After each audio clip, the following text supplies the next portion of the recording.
Raprim.com. Ça se passe ici, DJ Bax sur le mix, Modi Bax. Parfois, il faut expliquer aux gars comment Skype marche. Donc, on va vous expliquer un peu quand vous appelez pour faire des dédicaces ou bien en interview ou poser des questions sur un débat. Comment ça marche, comment couper le micro, comment configurer. Alors, on va essayer d'appeler Raprim.com en moment. Voilà, l'appel est parti. On prend sur l'autre PC. Il y a un autre PC qui passe, tu vois, tu appelles et ça déclenche. Alors, on est là, on a pris l'appel. Donc, je ne sais pas si chez vous c'est la même chose, mais c'est un PC quand même. Et ça doit être les mêmes configurations sur un PC. Alors là, on sort les configurations audio du Skype. Vous voyez, en premier lieu ici, c'est microphone. C'est branché là, microphone. Après, il y a speaker, ça veut dire les baffes et tout, la sonorisation.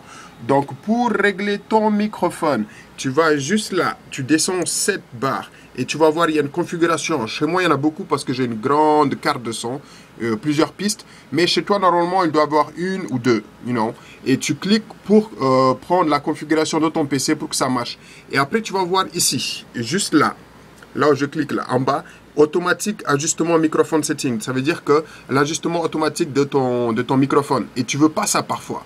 Parce que si tu mets ça automatique, parfois ça fait tellement de bruit et le PC, il diminue lui-même le volume. Ça veut dire que c'est comme un... Comment ils appellent ça?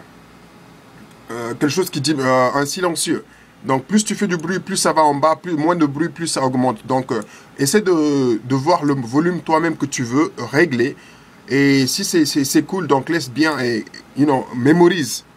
Et puis voilà, donc après on passe sur speakers. Speakers, ça veut dire les baffes. Et là, tu vas voir encore, tu vas configurer, tu cliques en bas, tu vas voir. Chez moi, il y a plusieurs pistes, donc il y en a plusieurs qui sortent. Mais chez toi, au moins, il doit y avoir une seule piste, donc une ou deux.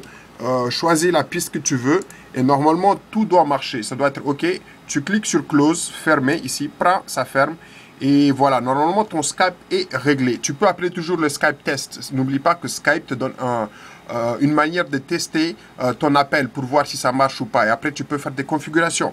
Et quand tu appelles, une fois que ça marche et qu'on est rentré dans un débat, sur une interview, n'importe quoi, n'oublie pas que ce bouton-là qui est là, voilà, là, tu vois, n'oublie pas que si tu finis d'appeler ou que tu ne parles pas, clique dessus. Et tu vas voir microphone muted, c'est-à-dire ton microphone n'a plus de volume. Tu peux crier, faire tout ce que tu veux, on ne t'entendra pas. Et quand tu veux parler, ou bien quand on t'introduise, on te dit voilà, on te pose la question, tu coupes et tu peux parler. C'est très simple. Donc tu gardes la souris dessus, tu peux faire tout ce que tu veux quand tu cliques dessus. Tu peux taper, envoyer des messages, crier, discuter, le téléphone appelle, on ne t'entend pas. Mais n'oublie pas, une fois que tu veux rentrer, clique encore dessus. Tu cliques dessus. Et le volume est reparti, on t'entend tout le monde. C'est très simple. Skype, c'est comme ça que ça marche. Alors pour tous les gars, ça c'est un petit tutoriel comme elles disent. Il fallait faire des dessins comme Mr. Kim a dit, mais bon, c'est très simple. Voilà, le bouton. Clique dessus, ça part.